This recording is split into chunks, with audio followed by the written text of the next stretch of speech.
Hi friends, welcome to Aka Network. Railway எக்ஸாமுக்கான exam date release பண்ணியிருக்காங்க. So இது சம்மந்தமாக நியூஸ் பார்த்து அந்த வீடியோவில் நான் பார்க்க போகிறோம். இந்த நியூஸை ரிலீஸ் பண்ணது யாருன்னு பார்த்தீங்கன்னா நம்மளுடைய ரயில்வே மினிஸ்டர் பியூஷ் கோயல் அவர்கள் அவர்களுடைய ட்விட்டர் பேஜில் அஃபிஷியலாக ரிலீஸ் பண்ணியிருக்காங்க. அதில் என்ன சொல்லியிருக்காங்கன்னா 1,40,640 வேகன்சிக்கான ரயில்வே எக்ஸாம் வர டிசம்பர் மாதம் 15ஆம் தேதியிலிருந்து தொடங்கும் அப்படின்னு சொல்லியிருக்காங்க.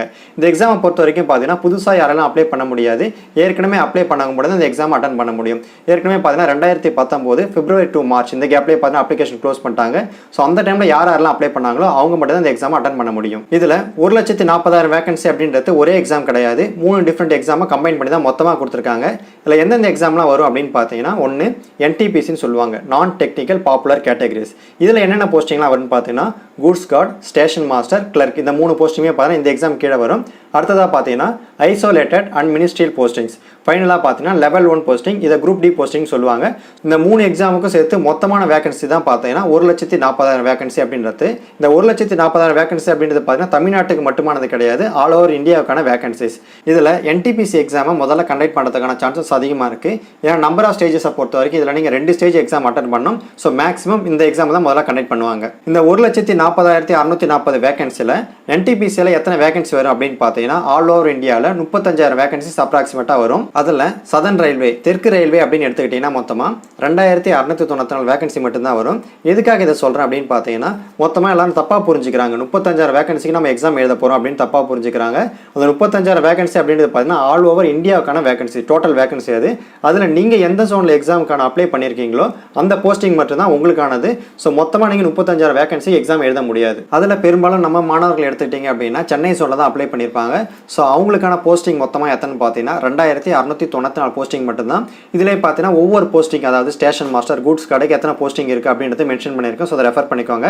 அதே டைமில் பார்த்தீங்கன்னா கம்யூனல் வைஸாக வேகன்சி கொடுத்துருக்கேன். ஸோ உங்கள் கம்யூனிட்டிக்கு எத்தனை போஸ்டிங் இருக்குது அப்படின்றதையும் ரெஃபர் பண்ணிக்கோங்க. சரிங்களா? எதுக்காக இதை முன்னாடியே சொல்கிறேன் அப்படின்னு பார்த்தீங்கன்னா இப்போ எக்ஸாமுக்கு போஸ்டிங் அதிகமாக இருக்குன்னு நினச்சிக்கிட்டீங்கன்னா கொஞ்சம் கேர்லெஸ்ஸாக படிக்கிறாங்க. இதே போஸ்டிங் கம்மியாக இருக்குது அப்படின்னு நினச்சிட்டு படிக்கும்போது இன்னும் கொஞ்சம் அதிக எனர்ஜியோட படிக்கிறாங்க. ஸோ அதுக்கு தான் முன்னாடியே இதை அலாட் பண்ணுறேன். ஸோ போஸ்டிங்கை பொறுத்த வரைக்கும் நீங்கள் சென்னை ஜோனில் அப்ளை பண்ணியிருக்கீங்க அப்படின்ற பட்சத்தில் வெறும் 2,694 போஸ்டிங் மட்டும் இந்த எக்ஸாமை நீங்கள் எழுத முடியும். சரிங்களா? அடுத்ததா இந்த NTPC எக்ஸாமை பொறுத்த வரைக்கும் 2 ஸ்டேஜ் எக்ஸாம் இருக்குது. ஸோ ஸ்டேஜ் 1, ஸ்டேஜ் 2 அப்படின்னு சொல்லுவாங்க. இதில் ஸ்டேஜ் 1 எக்ஸாம் அப்படின்றத பார்த்தீங்கன்னா ஜஸ்ட் பார்த்தீங்கன்னா குவாலிஃபைங் நேச்சர் எக்ஸாம் தான் இது. இதில் வரக்கூடிய மார்க்கை அவங்க கவுண்ட் பண்ணிக்க மாட்டாங்க, ஜஸ்ட் ஃபில்டர் பண்ணுறதுக்கான ஒரு எக்ஸாம் தான் இது. ஃபர்ஸ்ட் ஸ்டேஜ் எழுதி அதில் பாஸ் பண்ணுற மாணவர்களை 2வது ஸ்டேஜுக்கு அனுப்புவாங்களே தவிர இதில் எடுக்கக்கூடிய மார்க்கை 2வது ஸ்டேஜில் கவுண்ட் பண்ணிக்க மாட்டாங்க. சரிங்களா? இப்போ ஸ்டேஜ் 1 எக்ஸாம் அப்படின்னு எடுத்துக்கிட்டீங்கன்னா மொத்தமாக 100 கொஸ்டின் கொடுப்பாங்க. எவ்வளோ டைம் கொடுப்பான்னு பார்த்தீங்கன்னா மொத்தமாக 90 நிமிஷம் கொடுப்பாங்க. இதுலேயே நீங்கள் PWD கேண்டிடேட்டாக இருக்கீங்க அப்படின்ற பட்சத்தில் 120 நிமிஷம் கொடுப்பாங்க. எக்ஸாம் பேட்டர்னை பொறுத்த வரைக்கும் பார்த்தீங்கன்னா 100 கொஸ்டினில் ஜென்ரல் அவேர்னஸ்லேருந்து 40 கொஸ்டின் கேட்பாங்க. அடுத்ததான் மேத்தமெட்டிக்ஸ், ஆப்டிடியூட்லேருந்து பார்த்தீங்கன்னா 30 கொஸ்டின் கேட்பாங்க. ஜென்ரல் இன்டெலிஜென்ஸ் அண்ட் ரீசனிங்லேருந்து பார்த்தீங்கன்னா 30 கொஸ்டின் கேட்பாங்க. ஒரு கொஸ்டின் பார்த்தீங்கன்னா 1 மார்க் அலாட் பண்ணுவாங்க. ஸோ மொத்தமாக பார்த்தீங்கன்னா 100 மார்க்கு நீங்கள் எக்ஸாம் எழுதணும். இதில் பார்த்தீங்கன்னா நெகட்டிவ் மார்க் இருக்குது 1/3. ஓகேங்களா? நீங்கள் 3 கொஸ்டின் தப்பாக எழுதுறீங்க அப்படின்ற பட்சத்தில் ஒரு கொஸ்டினுக்கான மார்க்கை அதை மைனஸ் பண்ணிவிடுவாங்க. ஸ்டேஜ் 1 எக்ஸாமை நீங்கள் கிளியர் பண்ணதுக்கப்புறமா ஸ்டேஜ் 2 எக்ஸாமுக்கு உங்களை அலோவ் பண்ணுவாங்க.